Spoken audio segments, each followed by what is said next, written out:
sunt, bă, unde sunt? De ce să sunt? Bă, unde sunt? Unde sunt oficial? Unde sunt? De ce să în alt loc? De ce? Ce se petrece, bă? Bă, hai să lăsa. Bă, un mare creativ. Bă, ăsta are creativ. Ăsta are creativ, oameni buni. Ce fac? Ce să zic?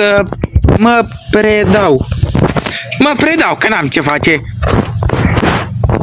N-am ce face. Omul meu are pușcă și are din astea de ești în Enter Cafe.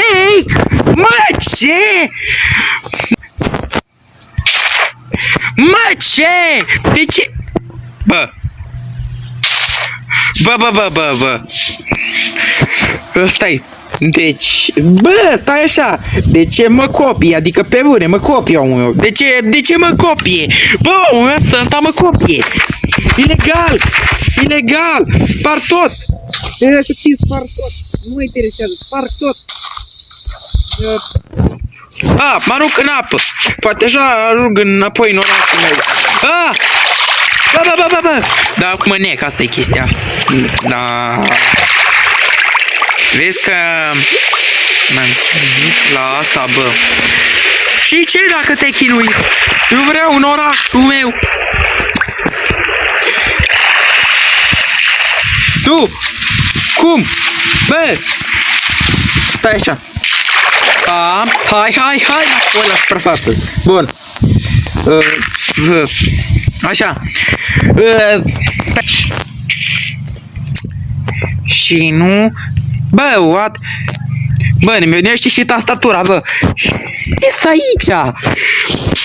De ce e aici? Bă, ce mă atacă? Bă, ce fac? Bă, trebuie să mă duc repede la o mașină, Bă, asta albastră, perfect.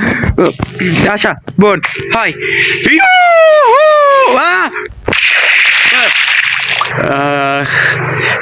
Salut! Salut! Gata! Mă duc înapoi în Entercraft! 1? Nu! Pentru că n-ați apăsat încă pe butonul de like, de fapt. Așa că 3, 2, 1 și... N-a funcționat. Dar măcar departe de ăla. Adică de ciudatul ăla, adică pe bune. Chiar unde e acum? Hai că... Bă, ăla zboară! Bă, ăsta zboară!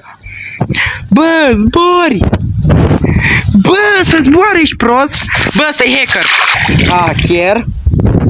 Stai, semnul întrebării. Mamă, ăsta e hacker! E hacker! Stai... E orașul ăsta, adică zice că e Enter Cafe. De unde e ăla? E ciudatul ăla. O dispărut? What? Deci o dispărut? Ciudat, adică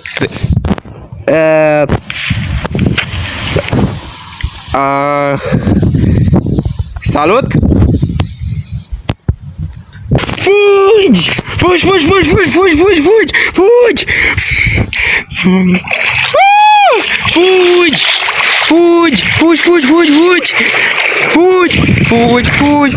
I-am două.